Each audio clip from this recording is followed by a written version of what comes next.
Now, from the station on your side, this is Wavy News 10. Constitution of the United States. So help me God. So help me God. Congratulations, Mr. President.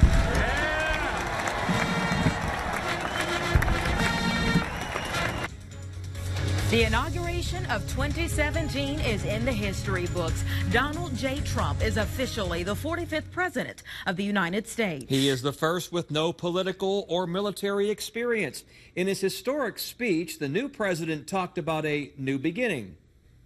Because today, we are not merely transferring power from one administration to another or from one party to another, but we are transferring power from Washington, D.C., and giving it back to you, the people.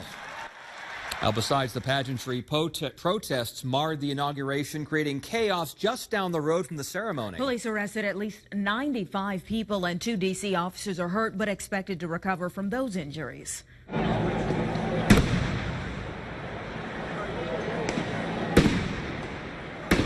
Police had to use pepper spray on some protesters, and you can see why from this video. This is in Washington, D.C.'s Franklin Square Park. Protesters are using whatever they can find to break large windows of a Starbucks here.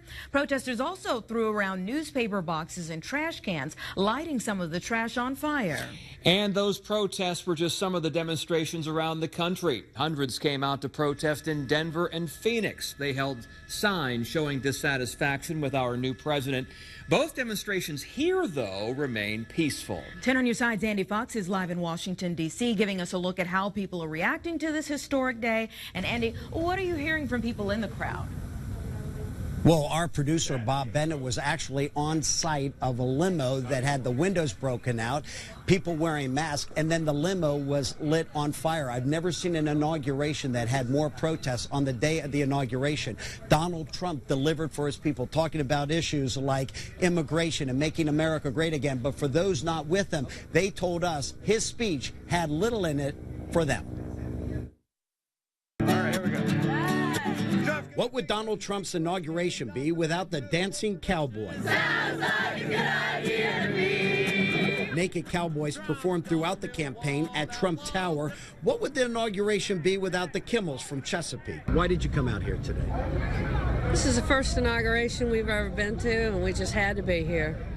We like Donald Trump, and we want to make America great again. Obama! The inauguration had protesters like Galen Dawson, who once lived in the Kempsville section of Virginia Beach. Donald Trump is unfit to serve for this office. He was not elected legitimately, and he has a rude behavior, especially to his within people with his own party, and even nastier with others. Hundreds of thousands gathered were like Watson Braithwaite from Virginia Beach and thought President Trump's speech was spot on. Put Americans first, and hopefully he'll cut down the spending and let's bring our jobs back, lower taxes, and I think we'll be okay. One of the lines in the speech said, "Buy American and hire American." These people, all from Hampton Roads, all in on that.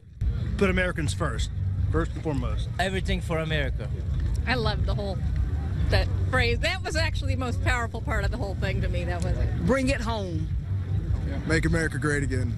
Yeah, make America great again. We got to go there. As you can see, there were a lot of folks from 757 Hampton Roads. In his speech, President Trump said to his supporters, "This is your moment. This day is the day people became the rulers of the nation. The big test for the new president, what will he do to mend a divided nation?" In the nation's capital, Andy Fox, 10 on your side. Nearly 300 members of our National Guard were in D.C., making sure today's festivities went off smoothly. They include units based in Virginia Beach and Hampton. The soldiers and airmen served alongside about 7,500 National Guard personnel from 44 other states to manage crowds and traffic. Wavy.com is your source for the inauguration. There's a link on our homepage to the special coverage area.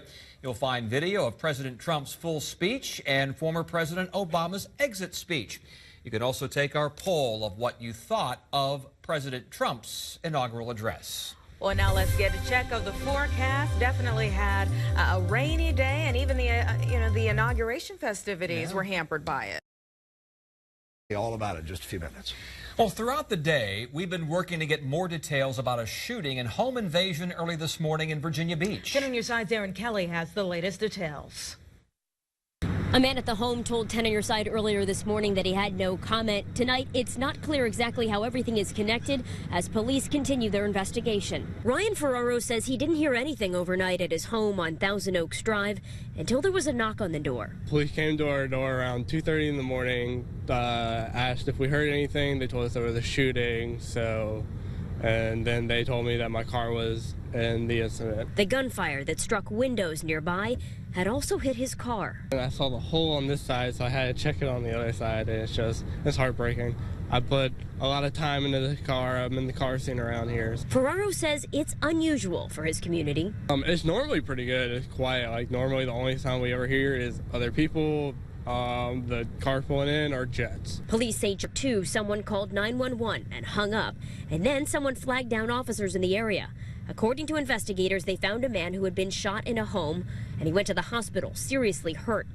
Police say the homeowner was not hurt and has not been charged, and officers are not looking for a suspect. It does. It's nerve-wracking. It is nerve-wracking. Now, we're not far from Centera Virginia Beach General Hospital, where medics took that man. Officials there tell us between 2 to 3 a.m., the emergency room was on lockdown, meaning nobody could walk in from off the street without a security guard.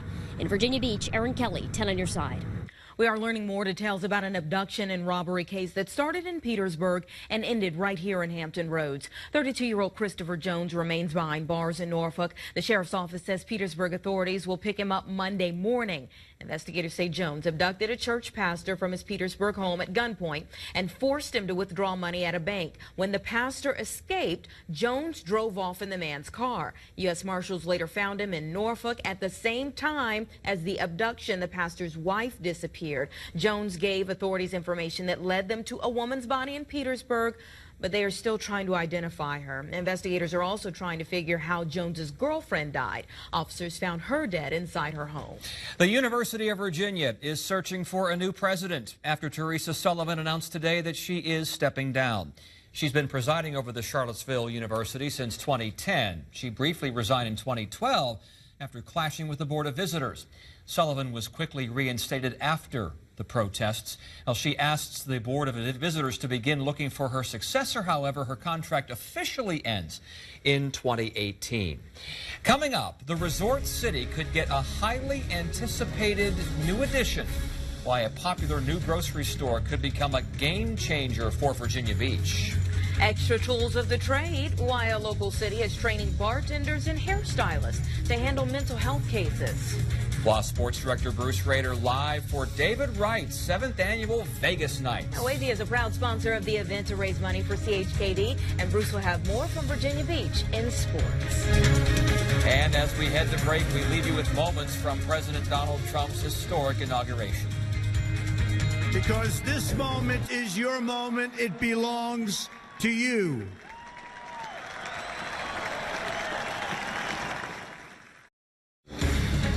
From the station on your side, you're watching Wavy News 10 at 6. You've probably heard the cliche, bartenders make the best therapists and hairstylists hear everything. The city of Norfolk recognizes that it's more than a cliche and is offering a mental health first aid class to barbers, hairstylists, and bartenders. There's high demand for the class. In fact, it's already full. The Director of Community Services Board says it will be like adding an army of eyes and ears to the fight against mental illness in the community. It gives them more information so they're not afraid of having the conversation about mental health, recognize some of the terminology, and then even be able to have information to start talking to people about, well, have you tried getting treatment? Even though Monday's class is full, the city is inviting everyone to a mental health community forum next Thursday. We have information on wavy.com. Coming up in less than 3 minutes, a story that got many of you talking. 10 on your side, Flora Queso spoke with Virginia Beach officials about the prospect of Wegmans coming to the resort city. And then new tonight at 7, a win in court for a sailor accused of giving away military secrets. We'll explain. Plus, we'll have more coverage on today's presidential inauguration when Laura and I see you at 7. And President Donald Trump has a new message for Americans. From this day forward, it's going to be only America first. America first. You're watching Wavy News 10 at 6 with Tom Shad, Anita Blanton, Chief Meteorologist Don Slater, and Bruce Rader with sports. Exciting news from a popular grocery chain. Wegmans says it'll open up a store across from Town Center in Virginia Beach. And we wanted to know why the chain chose to grow its footprint in the resort city and what this means if you're looking for work. Our Laura Queso was here tonight with some answers. Laura? So as far as jobs, I'm told that the store opening will create hundreds of them. Just one of many reasons why some are calling this a game changer. Soon this plot of land will look a lot different from this to this. Yes, this is the rendering for the new Virginia Beach Wegmans, a family-owned grocery chain from New York. Virginia Beach is very family-oriented, so it fits very well with our community format, too. The conversation between the city and the grocery chain started about 10 years ago. Word's now out. The company signed a lease to tear down this old shopping center and build a 130,000-square-foot store here at the corner of Virginia Beach and Independence Boulevards. The city is growing. It's certainly being recognized now more so than ever of not just a great place to go and vacation and spend time on the beach, but quite frankly, a great place in which to do business. He cites strategic advances, proximity to the mid-Atlantic coast, the Port of Virginia, and the military community. Reasons why the company is expanding here in Hampton Roads. I'm a chef in the Navy, so therefore you have somewhere to go shop and buy your own food, and you can cook yourself your own way that you want it. He's happy with a fresh store for the area. I want something different. The grocery business is growing and very diverse here in Hampton Roads, and this will certainly be an added complement to what's already currently in the marketplace. Now, as far as timeline, I'm told now there isn't one yet. That'll come once the developer gets approval from the city this month. Laura Queso, 10 on your side. Now, your Super Doppler 10 forecast with Chief Meteorologist Don Slater. King's Daughters, and we'll have highlights of that and Admiral's highlights coming up tonight at 10:45 on the Fox 43 Sports Wrap and Wavy News 10 at 11. Always a fun night. How much I bet it's going to rain? Well, we are going to see a little bit of rain coming up on Sunday. Sunday will be our big day with rainfall. Might see a stray shower late in the day tomorrow, but Sunday over the weekend will be our big day of rain. Remember, there's a special hour-long section of Nightly News next.